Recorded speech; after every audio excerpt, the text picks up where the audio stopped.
Bishop, thank you for making a little bit of time for us today. I really appreciate it. You're welcome. Sir, I think a lot of folks, Catholics and otherwise, have watched over the weekend as we've seen comments from the Pope and comments from the President kind of going back and forth. What have you thought as you've watched that unfold? Well, I think in some ways there's a mischaracterization of the entire thing in the sense that the Pope's not speaking as a pundit, and he's not speaking as a partisan, but he's discharging his apostolic responsibility as the Vicar of Christ to preach about peace and prophetically about an end to war, an end to terrorism, calling everyone accountable to that. I think the President misunderstood and mischaracterized the Holy Father's statement as somehow a personal or partisan attack on him and his policies. And I don't think that certainly, as the Pope has clearly shown and repeated, that's not his intention, nor did it really objectively happen that way. We have seen some pretty strong remarks from the President responding to it, perceived, yes. Misunderstood or mischaracterized as they may be. What do you think of those? Well, I think his remarks on Twitter really were disappointing and disrespectful. And I think he owes the Pope an apology. I mean, especially somehow attributing him as the reason for his election as Pope, which as Catholics we understand to really be a spiritual process, even though, although used through human instruments of the cardinals, to reduce that to somehow a partisan approach merely directed at him as president seems a little grandiose. I think it's disrespectful. I think him involving the president, the Holy Father's brother, in that tweet, I thought was very disrespectful and unnecessary. And I just think the president's under a lot of stress, and I think the responsibilities of his office call for greater prudence in discharging them, and I would hope he would do that. And then compounding that was the tweet of him in the image of Christ, healing people. Now, I know the president has said that that was not his intention. He misunderstood. He thought that he was being portrayed as a doctor. Well, I'll grant that, but I'd also like to say then who on his staff put that forward, because they knew what the image was. And he should hold them accountable, and I think he owes Catholics and Christians everywhere an apology. You think he should apologize to the Pope? Oh, I think he should apologize to the Holy Father for the attack he gave him on Twitter, because I think it was disrespectful. You mentioned this AI image that we saw of the president portrayed as a healing Jesus figure. Yeah, right. What did you think when you saw that? I thought it was odd, to be honest with you, and I thought it was blasphemous and insulting and manifested a grave misunderstanding about the importance of the image of Christ to Christians everywhere. The president has made some of these mistakes before when it comes to Twitter. He gets carried away, and he ends up objectively harming people, and I think gets in the way of any good he's really trying to do. And I just think that he needs to be more prudent and respectful in how he uses that, because as citizens, we really deserve more from the president. One thing that strikes me as interesting here is a lot of Catholics and a lot of Americans have been very proud to see the first American Pope. And now to see an American president attack him in this way, how do you feel about that? Well, the Holy Father, I think, was trying to be very clear that he is not an American Pope in the sense he's the Pope who happens to be of United States origins and citizenship. And his responsibilities are to a higher authority that is, in our belief, Christ himself, and also the responsibility of the universal church, which is over 1 billion members throughout the world.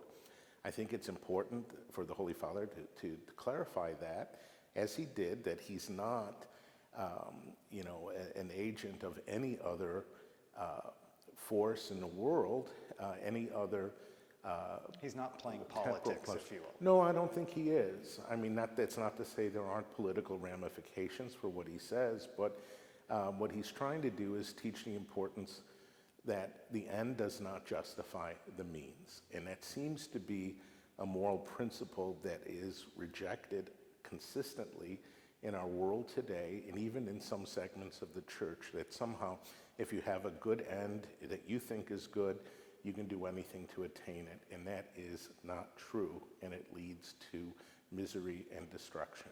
That is so interesting that you bring up that point, sir, because Giovanni and I were actually talking in the car on the way over here, because there are Catholic beliefs and that President Trump's policies would align with. For example, on abortion. There are others that don't, but on abortion in particular, an issue that's really important to many Catholics who are happy with the moves the president is taking. Yeah. At what point does the way the president is conducting himself outweigh what progress on issues that matter to Catholics? At what point is that balance struck?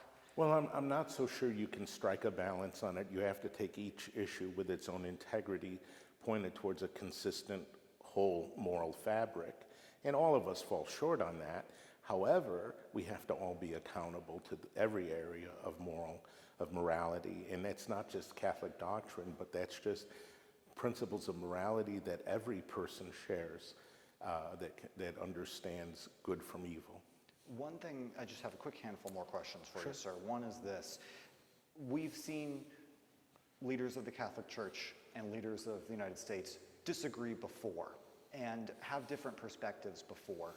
What makes what we saw unfold in the last 72 hours feel different? Disrespect. I think in the past there's always been a respect for the Holy Father's office, but I think that the president got carried away and he manifested disrespect for the Pope as a person, and also for his legitimate office as the Holy Father. That's what's so disappointing and concerning, I think, to Catholics everywhere. One thing you said initially, I think, stuck with me, and that's something that I want to make sure our viewers, that gets across to our viewers, is the message the Holy Father was sharing. We've seen people online say, well, he should stay in his lane, focus on religion, not focus on what may be happening in other places or in domestic politics in the United States. What is your response to that? All of these things have moral ramifications at the heart of them, all right? And that is what the Pope is speaking to. So, for example, he's condemned acts of terrorism by Iran and its lieutenant organizations throughout the Middle East. He's condemned anti-Semitism in every one of its forms. He's called people to a better way of life, a more integral way of life that's based on peace and a respect for the common good and human dignity in all its forms. You see, peace is not just the absence of war, but rather it's the tranquility of order that's based on human respect for different people. Now, that's very difficult to attain in the reality, but we always have to be called back to those first principles of our human dignity and our human nature, and I think that's what the Pope is trying to do. So I think nobody wants war. I would hope not. And we have to choose war as a last resort, not for the destruction of a civilization, but really for the removal of an oppressive regime and a threat to peace throughout the world as exhibited by terrorism. And I think the president's vocabulary has gotten us in trouble in the past with regard to his, calling for destruction of an entire civilization. If he intended that, which I hope he didn't, you can't square that with Christianity.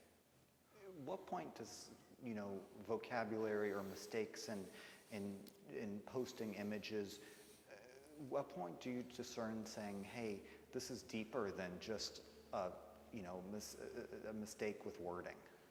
Oh, I'm not saying that as an excuse or anything. I think, you can only judge future behavior by past behavior. And if we have a pattern, that requires change in action. You think there's a pattern here? Oh, I think so. Yes, I do. Sir, is there anything I have not asked you that you think is important for folks to know? No, I think just, one other thing is just simply that we have a responsibility to pray for the president, all right? And, for his clarity of mind, for his integrity of life. We have a responsibility to pray for the Pope. And we have a responsibility to pray for peace, for an end to war, and for the protection of the men and women in our armed forces. What made you decide today that you wanted to talk about this? You called me. But you said yes. Yes, I did. I think it's an important issue for us to be mindful and to be clear about, that we have responsibilities as Catholics and also as citizens of the United States of America, and we are going to be held accountable by God by how we discharge our own consciences. I would say that, as Catholics and as Christians, we have a responsibility to respect other human beings by our language and by our actions. And referring to human beings as animals or as less than human dehumanizes everybody and leads to violence and discord throughout the world. And as Catholics and Christians, we have to hold ourselves and our leaders to that standard. There's no conflict that cannot be reconciled, all right? And there are other solutions than war, though we're dealing with a very violent regime in Iran that has caused terrorism and has threatened the lives of Americans and of other people, including other Muslims, for over 50 years. And there's no doubt that is a moral problem that we have to address. And I think there's nothing that